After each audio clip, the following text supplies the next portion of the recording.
El hecho más sorprendente que registra la historia de la literatura universal es la preservación de la Biblia. Desde tiempos remotos, las Sagradas Escrituras han sido objeto de innumerables embates que han puesto en peligro su conservación. Pese a todo, en el tercer milenio de la era cristiana, el mensaje dado de Moisés hasta Juan aún prevalece. Esto ha motivado a que la obra que guarda la palabra de Dios también se conozca como el libro indestructible. Las Sociedades Bíblicas Unidas presentan el libro indestructible.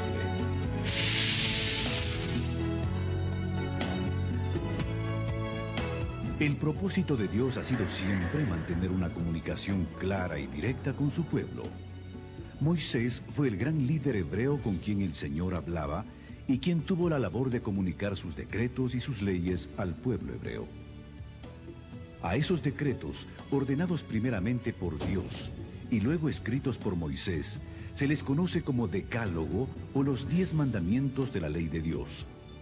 Otras leyes fueron dictadas por Dios para moldear el patrón de conducta de toda una nación, con repercusiones que llegan hasta el día de hoy. Estas leyes y estatutos se conformaron en 5 volúmenes o libros, que se conocen como Pentateuco o Torá por los judíos.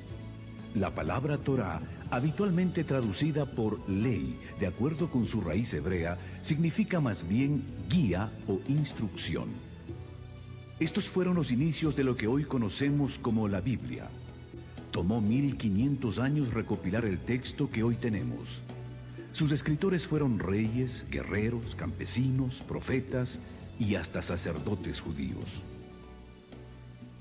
La Biblia, como se conoce actualmente, está dividida en Antiguo Testamento y Nuevo Testamento y abarca una colección de libros. El Antiguo Testamento es propiamente las escrituras hebreas. Los judíos religiosos las continúan usando como base para su teología y su guía de vida. Originalmente la Biblia fue escrita en forma continua, sin divisiones de palabras y sin signos de puntuación. El hebreo y el arameo se escribían de derecha a izquierda, y desde la antigüedad estos textos fueron blanco de destrucción. Uno de los primeros intentos por destruir los escritos sagrados ocurrió alrededor del año 587 a.C., cuando los babilonios desolaron la Tierra Santa. En esa ocasión quemaron todo el material que encontraron y cada pared del templo de Jerusalén. El pueblo judío fue llevado en cautiverio a Babilonia y permaneció allí por espacio de 70 años. Probablemente durante el cautiverio construyeron sinagogas. Estas eran pequeños lugares donde podían reunirse y educarse. En ellas experimentaron un gran avivamiento en la adoración y la renovación espiritual, al volver a leer los escritos sagrados. Pero se requería que hubiese copias de esos textos disponibles para cada una de las sinagogas. Esa necesidad trajo como consecuencia la creación de una institución, la de los escribas. Los escribas que copiaron los manuscritos hebreos fueron bastante serios y rígidos en la escritura de los pergaminos. No solamente eligieron las plumas, eligieron con cuidado la tinta, sino también las pieles sobre las que se iban a copiar los diferentes manuscritos. Su cuidado fue tan extremo que cada vez que se cometía un error, los contaban, porque al tercero toda la piel y todo el trabajo tenía que volver a iniciarse de nuevo. Cada vez que se escribía el nombre sagrado de Dios, se cambiaban plumas y tinta para volver a empezar de nuevo, porque era tanto su cuidado de mantener limpio y santo el trabajo, que hasta en esos detalles ellos cuidaron bastante. Eso realmente fue providencial, porque los manuscritos hebreos que hoy tenemos en la actualidad realmente son de los más perfectos. Y a diferencia de los manuscritos griegos, la poca cantidad de manuscritos hebreos asegura que el texto que se imprimió es un texto bastante seguro y bastante exacto. En la época del gran conquistador griego Alejandro Magno, se fundó en Egipto la Biblioteca de Alejandría. Alejandro pidió al rey Ptolomeo que ordenara una versión en griego de la Biblia. El gran sacerdote de Jerusalén, Eleazar, accedió a proveer 6 sacerdotes por cada tribu de Israel, para conformar así los 70 hombres que irían a Alejandría a realizar el trabajo de traducción. Al resultado de esa labor se le conoció como la versión griega llamada de los 70 o Septuaginta. El Imperio Romano conquistó el mundo y Jerusalén no fue la excepción. Durante ese dominio surgió la personalidad que cambiaría la historia humana para siempre: Jesús de Nazaret. En los primeros 4 libros del Nuevo Testamento se encuentra el testimonio de la vida y los hechos de Jesús. Inicialmente los evangelios correspondieron a una tradición oral, pero después de la muerte y resurrección de Jesús, muchos detalles empezaron a perderse. Por eso se hizo necesario escribir estos acontecimientos para evitar toda confusión. Este fue el propósito de Lucas, el médico amado, a quien se le atribuye haber escrito el Evangelio de Lucas y los Hechos de los Apóstoles. La propagación del Evangelio por medio de las prédicas de Pablo hizo que la Biblia llegara también a costas extranjeras y en griego, que era el idioma más extendido en la época, expandiéndose por el Asia Menor, y gracias al tráfico comercial entre Jerusalén y Roma, el cristianismo llegó a Europa. Miles de cristianos fueron quemados en hogueras o lanzados a los leones. Los cristianos se refugiaban en las catacumbas de Roma para escapar de la persecución al movimiento. Después de la ascensión de Jesús, los hechos de su vida y sus preceptos se hacían en forma oral, pero a medida que los testigos presenciales de Jesús iban muriendo, se perdía con ellos todo un tesoro de acontecimientos, imposibles de reconstruir, a menos que fuesen puestos por escrito. De esta manera, los evangelios surgen como una necesidad de quienes se habían constituido en seguidores de Jesús para mantener presentes sus obras y sus enseñanzas. Dios obra de manera misteriosa para preservar su palabra en cualquier época de la historia humana. El primer siglo se caracterizó por el establecimiento de un movimiento cuya persecución fue encabezada por un celoso de la ley llamado Saulo. Después de una milagrosa conversión, ese perseguidor de la iglesia llegó a ser el autor de más de la mitad del Nuevo Testamento. También fue el responsable de la expansión del Evangelio por Asia Menor. Los años que siguieron a la ascensión de Jesús vieron el surgimiento de la iglesia y la expansión del cristianismo. Primero en Jerusalén y Judea, después al resto de Palestina, incluyendo Samaria, y se extendió hasta el resto de lo que hoy se conoce con el nombre de Asia Menor. El personaje más importante en la expansión del cristianismo en esta parte del mundo fue el apóstol Pablo. No solamente proclamó el evangelio de manera oral, estableciendo iglesias, sino que para asegurar la continuidad de las comunidades y su educación, escribió cartas que llegaron a ser parte de lo que hoy se conoce con el Nuevo Testamento. Pero no solo Pablo escribió cartas, hay otros autores que escribieron una carta o que escribieron otras cartas, y ese conjunto se conoce con el nombre de cartas universales. Pero también tenemos escritos como Apocalipsis, que forma parte de lo que se conoce con el nombre de literatura juanina y tiene que ver con el apóstol Juan, que fue uno de los seguidores de Jesús. La persecución de los cristianos en Roma fue basada en que este movimiento atentaba contra el emperador y que este grupo solo reconocía la autoridad de Jesús. La literatura usada por los cristianos era igualmente considerada subversiva. Para el año 150, los cristianos se encontraban ya no solo en Roma, sino tan lejos como al norte de Inglaterra, a pesar de que el Imperio Romano había hecho todo lo posible para parar el crecimiento del movimiento. Cada día se unían nuevos partidarios. Motivados por la fe y por el testimonio de los mártires, muchos se convertían al cristianismo.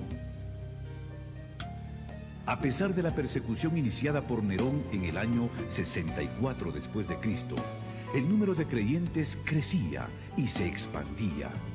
La Biblia era la autoridad real del movimiento cristiano, aunque no fuese conocida por muchos, y el interés por estos escritos aumentó.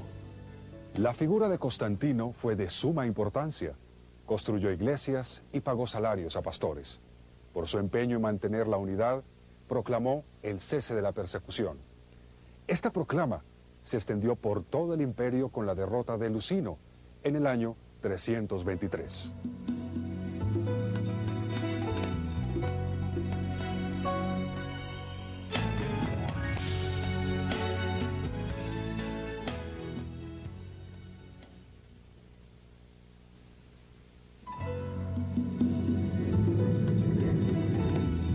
La canonización de los textos bíblicos implicó un proceso lento y de varias etapas.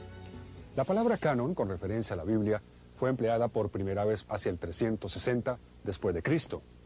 7 años después, este patriarca de Alejandría hizo la primera lista de los 27 libros del Nuevo Testamento. Las Sociedades Bíblicas Unidas presentan el libro indestructible.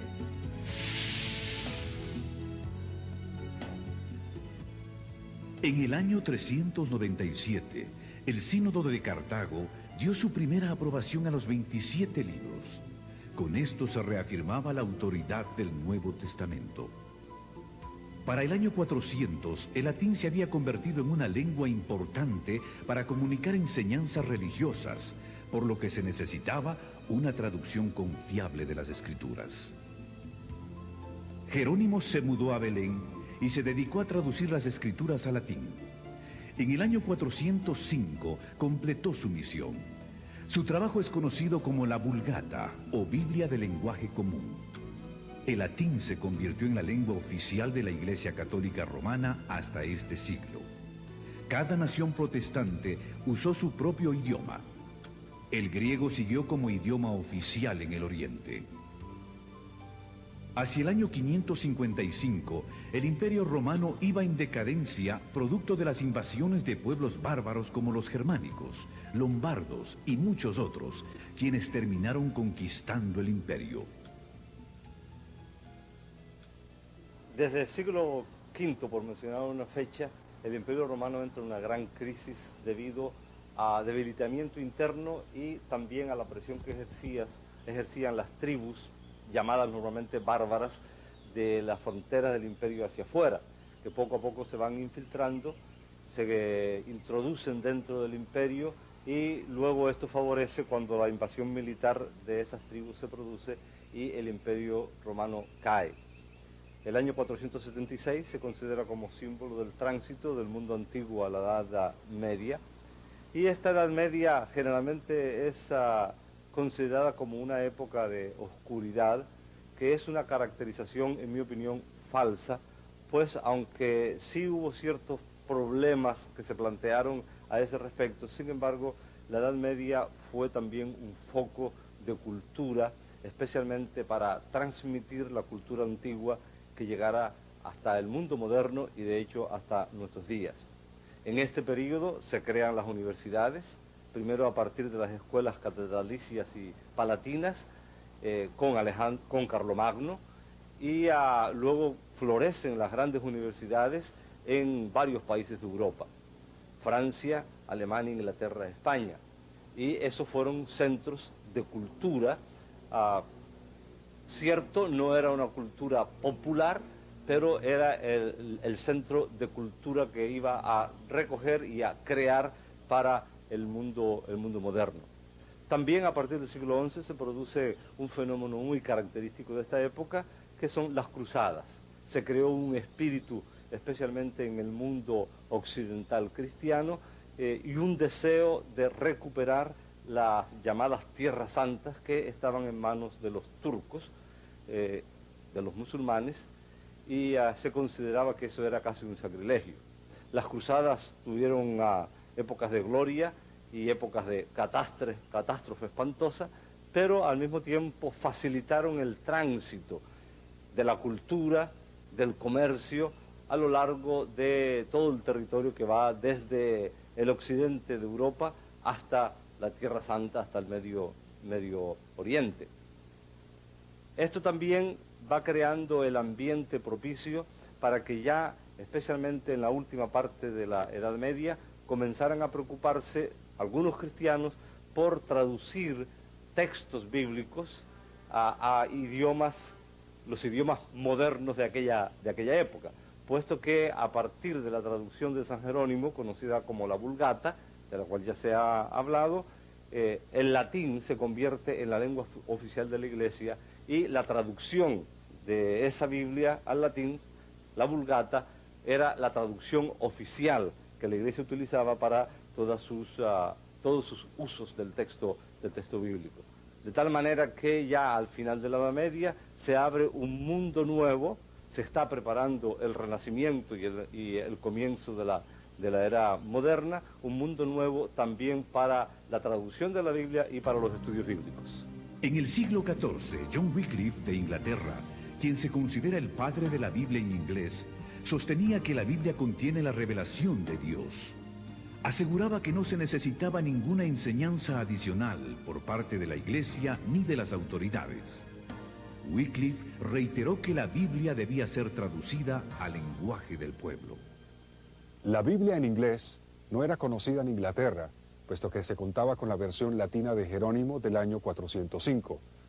Wycliffe terminó la traducción del Nuevo Testamento a partir de la Vulgata latina en el año 1380. En 1382 se terminó el Antiguo Testamento. Por primera vez, el pueblo de Inglaterra tenía en sus manos una Biblia en su propio idioma. En esos días, una Biblia era costosa y no todo el mundo podía obtenerla.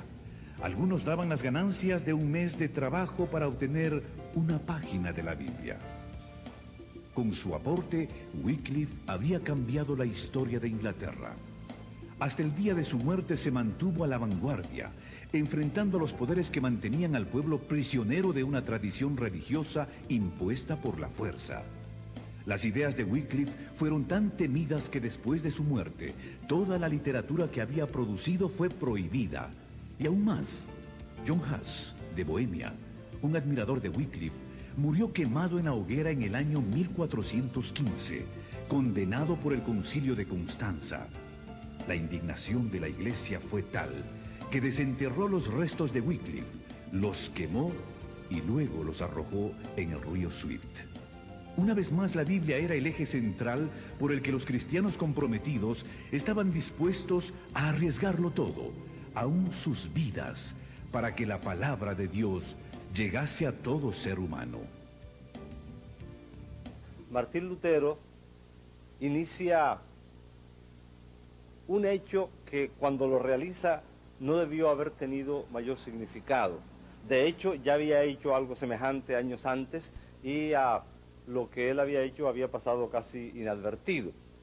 El 31 de octubre de 1517, Martín Lutero coloca en la puerta de la abadía de Wittenberg, en cuya universidad Martín Lutero era profesor de Sagrada Escritura, 95 tesis en las que él cuestionaba algunas cosas que le parecían que debían cuestionarse respecto de la actitud de la Iglesia oficial, la Iglesia dominante, la Iglesia católica. Martín Lutero colocó estas tesis no en alemán, sino en latín, porque estaban dirigidas simplemente a los eruditos de la universidad en la que él enseñaba. Y lo único que él pretendía era iniciar una discusión académica con sus colegas sobre los temas que él planteaba. Sin embargo, inesperadamente, aquel acto de colocar las 95 tesis, que era un acto sencillo, pero la reacción fue totalmente inesperada para el propio Martín Lutero, porque creó un polvorín hasta tal punto que hoy se considera que el 31 de octubre de 1517 es la fecha simbólica con que se inicia la reforma protestante del siglo XVI.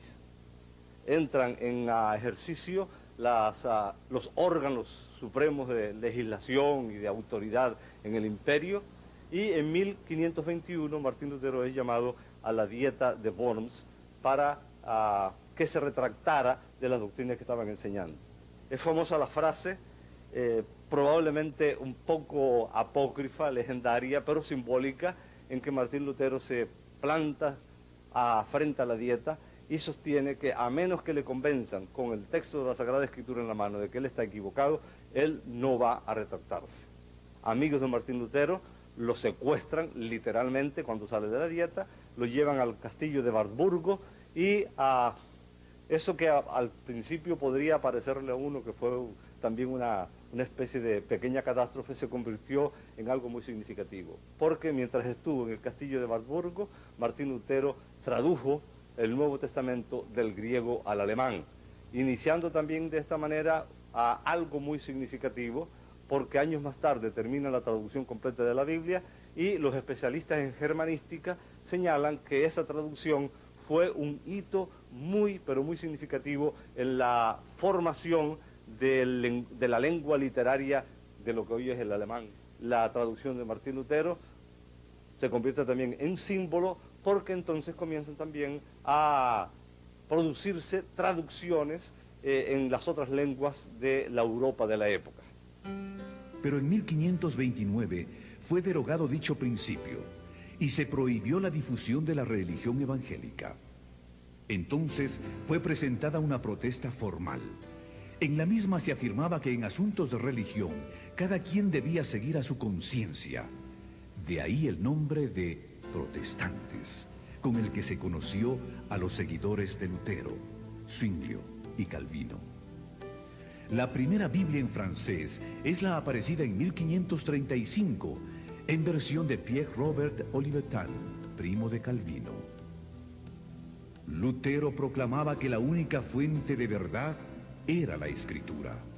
Los movimientos de reforma religiosa estaban por esta época bastante difundidos en Europa. Se contaba con Erasmo de Rotterdam, John Colet en Inglaterra, Jacques Lefebvre en Francia, Francisco Jiménez de Cisneros en España, Juan Valdés en Nápoles. También apoyaban a Lutero los nacionalistas alemanes liderados por Ulrico von Hutten. En la Inglaterra de 1519 se destacó un joven estudioso en la Universidad de Cambridge, William Tyndale. El joven entendió que si el Nuevo Testamento tenía tanto efecto en los intelectuales de Cambridge, la palabra de Dios haría mucho más en los campesinos. A partir de esta conclusión, Tyndale empezó su misión de traducir la Biblia en inglés, teniendo en mente a la gente común.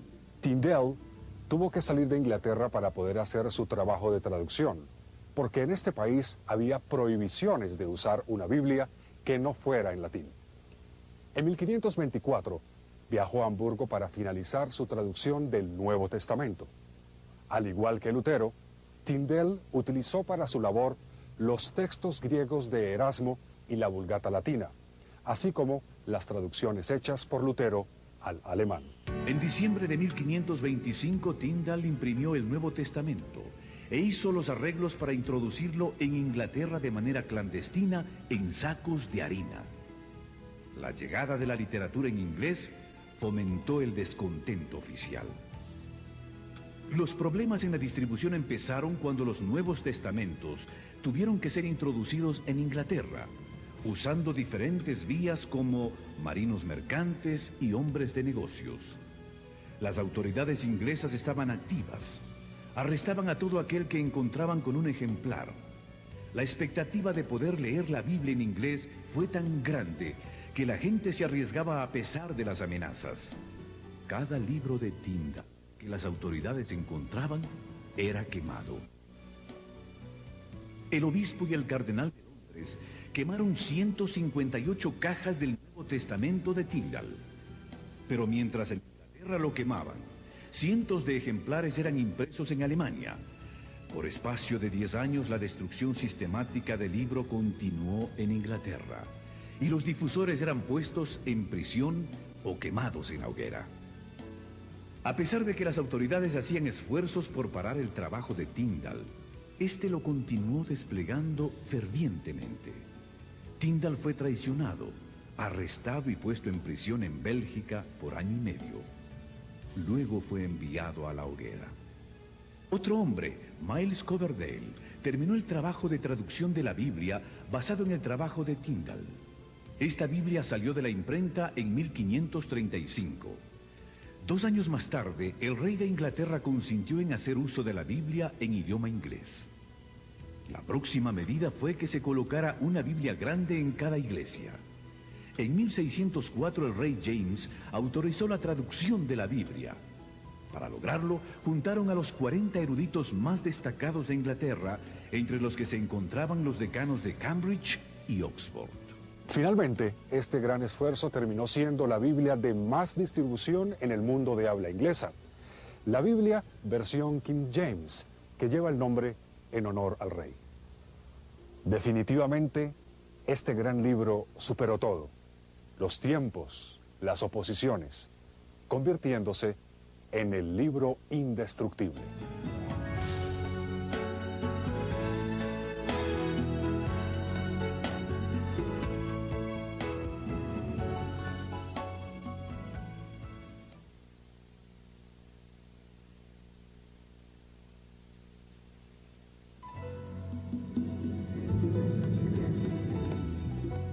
En el año 1557, en el monasterio de San Isidro del Campo, en Sevilla, España, un monje de nombre Casiodoro de Reina, admirador y estudioso de Jerónimo, sintió el deseo de traducir la Biblia a su propio idioma, llevando así la Biblia al pueblo hispano de ese tiempo, un gran aporte a la difusión y alcance del libro indestructible.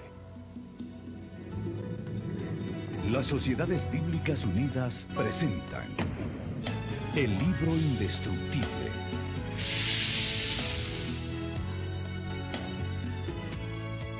El primer intento de traducción de Casiodoro de Reina fue un salmo, el que luego llevó como regalo a una rica y piadosa mujer de nombre Isabel, muy devota de la fe cristiana. Ese fue el inicio. La gran pregunta era si podría hacer lo mismo que Jerónimo, traducir la Biblia completa. Hasta este momento se creía que el idioma para las cosas sagradas era el latín, y no se concebía la Biblia en una lengua romance como el castellano. Al enterarse Casiodoro que la Inquisición enjuiciaría a los monjes, huyó del monasterio. Tuvo que vivir en diferentes países acosado por sus enemigos, sentenciado a muerte, bajo acusaciones falsas y con penurias económicas. En 1572 la Inquisición lo enjuició en ausencia. Al ser hallado culpable, quemaron una efigie suya en señal de lo que le esperaba en caso de ser capturado. Casiodoro se estableció en Inglaterra. Allí recibió seguridad y protección. La reina le otorgó una pensión para que pudiera continuar con la traducción de la Biblia, pero la persecución no se detuvo. En 1563 sus enemigos le hicieron acusaciones morales. Tuvo que volver a huir, y eso empeoró su imagen y reputación. Después de 12 años de intensa labor en medio de viajes, intrigas, enfermedades y toda clase de contratiempos, en 1569 en Basilea, Suiza, se publicó su traducción de la Biblia al castellano. Un compañero de Casiodoro de Reina en el monasterio de San Isidro del Campo, en Sevilla, en el sur de España, que también había huido de la península ibérica por temor de la persecución, inicia una labor de revisión del texto de don Casiodoro.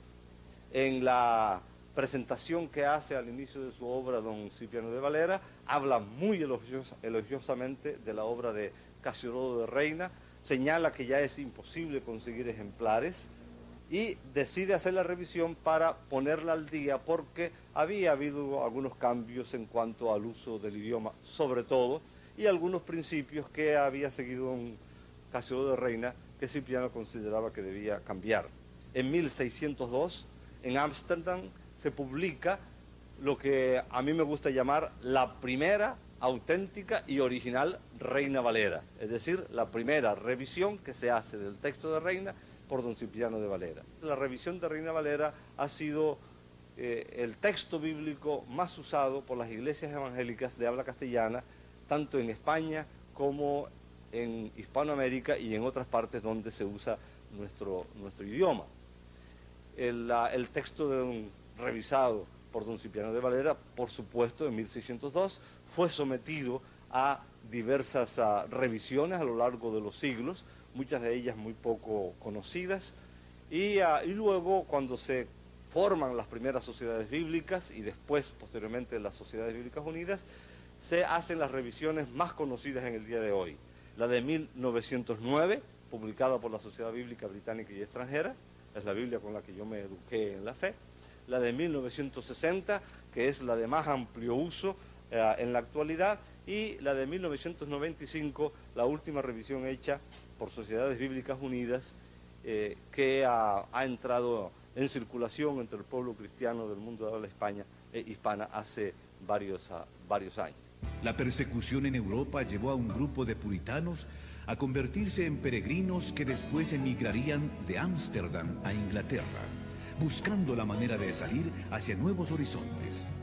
Y así fue como en 1620 llegó la Biblia a los Estados Unidos. Los primeros 600 ejemplares de la Biblia en español, enviados por la Sociedad Bíblica Británica y Extranjera, llegaron a Buenos Aires y a Montevideo en 1806.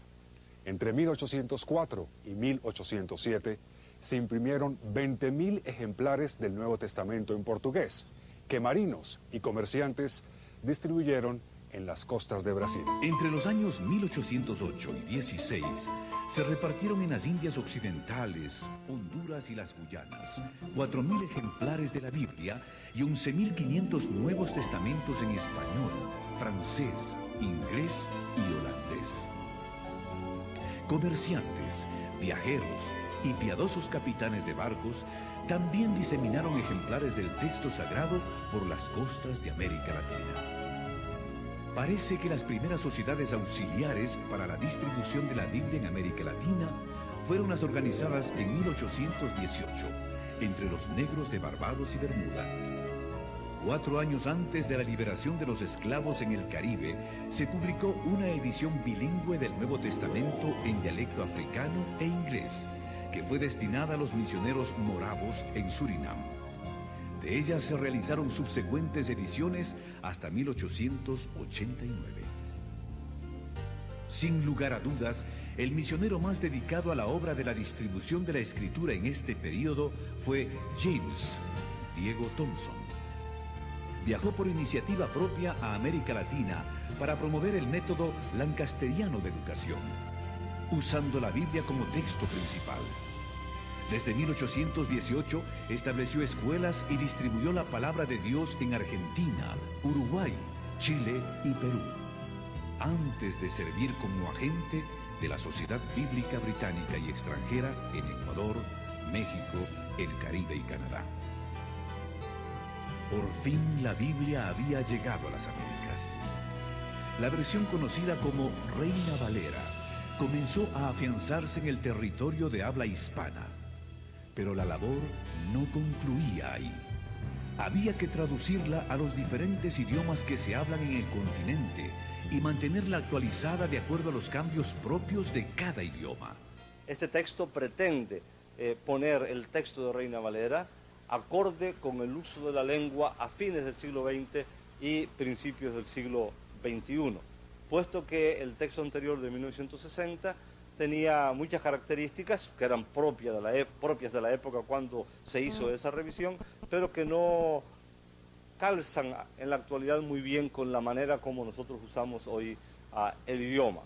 Fue hecha por un equipo multidisciplinario de varias partes del mundo de habla castellana, incluyendo la península ibérica y varias regiones de América Latina. Dios nos ha bendecido permitiendo que investigadores, arqueólogos, biblistas, eruditos, etcétera, logren sacar a la luz, a veces encontrándolos en bibliotecas que nadie registraba, especialmente en los archivos antiguos, documentos que son de un valor incalculable para los estudios de la Biblia, para los estudios de la época cuando se escriben ciertas partes de la Biblia, en particular el Nuevo Testamento, y también para la traducción bíblica.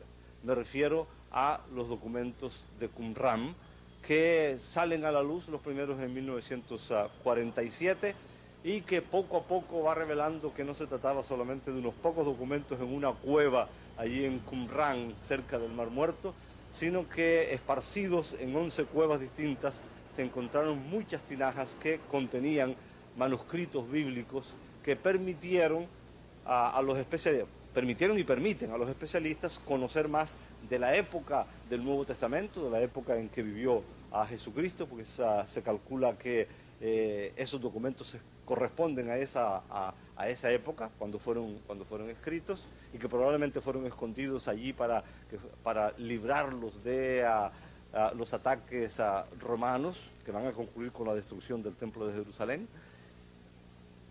Y tales documentos permiten, conocer más sobre la época y permiten algo de un valor incalculable para los especialistas de la Biblia y los traductores de la Biblia, porque permiten tener por fin a mano, especialmente documentos del Antiguo Testamento, textos del Antiguo Testamento.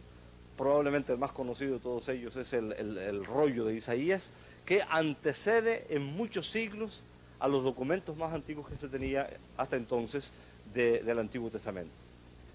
Los que han estudiado un poquito acerca de este tema, no me refiero específicamente a los documentos de Qumran, sino al tema general de la Biblia, pueden imaginarse el significado que puede tener a la mano un documento del Antiguo Testamento cuya copia más antigua es del siglo X de nuestra era, y de repente tener en la mano un documento de ese mismo texto bíblico que antecede en unos siglos a la era cristiana. Es tan obvio el significado de eso que casi tratar de explicarlo podría ser un insulto, porque cuanto más cerca estén los documentos de los escritos originales, que no han llegado hasta nosotros, por supuesto es de muchísimo más valor.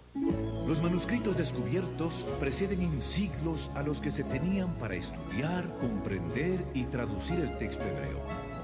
Esto ha permitido a los estudiosos comparar el texto tradicional, conocido como texto masorético, con la Septuaginta de la traducción griega. Los rollos estuvieron escondidos por más de 1900 años en cuevas de dicha región, donde un niño pastor de ovejas accidentalmente los descubrió. Gracias a la investigación continua, a la tecnología contemporánea y al desarrollo de nuevas metodologías de estudios bíblicos, los creyentes del nuevo siglo están en una posición ventajosa para la comprensión del mensaje de las Escrituras.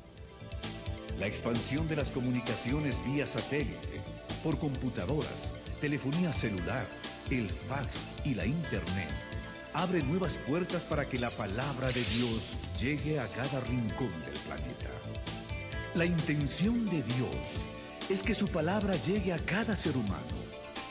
Las Sociedades Bíblicas Unidas trabajan arduamente para que las Sagradas Escrituras estén disponibles en todo el mundo, en un lenguaje que la gente pueda entender, a un precio que puedan pagar y en el formato adecuado. A pesar de todo este esfuerzo, las estadísticas nos siguen retando. La población mundial se estima en 6.000 millones de habitantes. De ellos, menos de 2.000 millones son cristianos. En la actualidad, hay más de 6.000 idiomas en el mundo. De ellos, solo 2.195 idiomas cuentan, por lo menos, con una porción de la Biblia. 3 de cada 4 cristianos aún no tienen un ejemplar de la Biblia. El 85% de los cristianos del mundo occidental nunca ha leído la Biblia completa. 300 millones de personas alrededor del mundo no tienen ni un libro de la Biblia traducido a su idioma. 2.000 millones de personas no tienen acceso a la palabra de Dios porque no pueden leer la Biblia o porque no la tienen disponible en medios no impresos. Las Sociedades Bíblicas Unidas han publicado varias versiones contemporáneas de la Biblia en castellano. Destacan de manera especial la última revisión de la Reina Valera, que es conocida como Reina Valera 95. También está la Dios habla hoy, que es una revisión o edición de la Biblia en versión popular. Y últimamente la Biblia en lenguaje sencillo, que es una traducción que busca alcanzar al público infantil, pero también a ese público especial que nosotros conocemos con el nombre de nuevos lectores. El trabajo de traducción de la Biblia también ha integrado nuevas tecnologías, como lo es la computadora, Hoy día, prácticamente en todos nuestros proyectos de traducción, la computadora ha venido a jugar un papel muy importante. No solamente en la traducción del texto mismo, sino en el uso de diferentes herramientas que han venido a agilizar el trabajo de traducción. Y llama la atención hacer la comparación entre los primeros materiales que se usaron para la transmisión del texto, los papiros, los códices, los pergaminos, cuando vino la imprenta, el papel. Así que le damos gracias a Dios que nos ha permitido que cada vez que surge un elemento nuevo en la tecnología puede ser de inmediato integrado en nuestro trabajo de traducción. Y esto pues no solo se nota en la traducción, sino también en la producción y en la distribución de las Sagradas Escrituras. Además hay que agregar el hecho de que hemos involucrado en nuestro trabajo de traducción otros medios de comunicación como lo son el video, el audio, y para ello los consultores de traducción, los equipos de traducción están siendo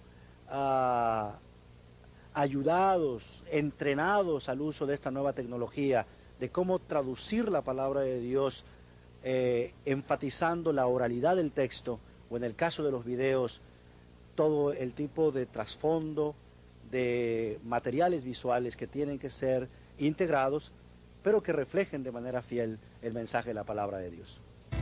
En la era de la informática, ya contamos con una concubiblia, es decir, la Biblia en CD-ROM. Y para las generaciones más jóvenes, la Biblia está disponible en audio y en video. Para los invidentes o aquellas personas con problemas visuales, la Biblia está disponible en el sistema Braille de lectura. La historia de la Biblia nos presenta un libro que fue perseguido por sus enemigos y protegido por Dios. Porque su propósito es comunicar salvación a todas las generaciones. Gracias a todo el esfuerzo, la fe que una vez fue dada a los santos nos fue entregada en herencia. La palabra divina que la genera llegó hasta nosotros. Tertuliano, uno de los padres de la Iglesia en Occidente, declaró: la sangre de los mártires es la semilla de la Iglesia. Y eso se hizo evidente cada vez que un cristiano fue martirizado, porque Dios levantaba 10 creyentes para que tomaran su lugar. 4000 años son difíciles de resumir, pero la Biblia no es lo único que ha resultado del largo proceso de formación del canon. La colección de los libros considerados como inspirados por Dios también nos hablan de nuestro constante peregrinaje de fe. En este nuevo siglo, hagamos como el pueblo hebreo, que un día al regresar del exilio volvió a la Biblia y sus corazones se llenaron de gozo y esperanza para el presente y el futuro. El plan de Dios para la humanidad ha sido preservado milagrosamente en forma de una biblioteca que es y será siempre un libro indestructible. Hagamos de este libro indestructible el centro de nuestros valores, la norma para nuestra vida. Digamos al mundo: estas palabras se escribieron para que crean y para que en ellas también tengan la vida eterna.